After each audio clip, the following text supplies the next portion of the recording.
Une véritable boîte de Pandore. Avec le temps, on apprend que de plus en plus de pays, de plus en plus de dirigeants ont été visés par des tentatives de déstabilisation financées par l'agence gouvernementale américaine, l'USAID.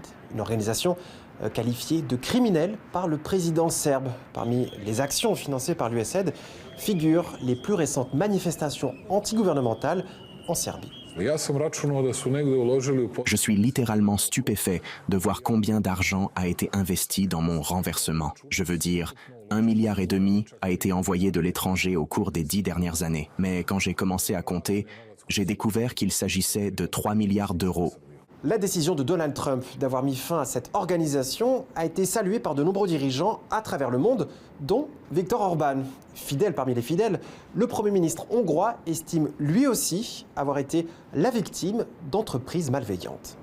Un énorme scandale a éclaté aux États-Unis. Le président américain a décidé de révéler combien et à qui diverses agences gouvernementales avaient alloué d'argent au cours des dernières années. Il s'avère que l'élite mondiale libérale utilisait le budget et le gouvernement des États-Unis pour atteindre ses objectifs financiers et idéologiques avec l'implication américaine dans le monde entier. C'était censé être une aide, mais en réalité c'est un instrument d'influence politique. Tout cela a renforcé le pouvoir de la gauche. Ils ont tous reçu cet argent pour renverser le gouvernement. Autrement dit, pour renforcer les partis d'opposition et renverser le gouvernement hongrois.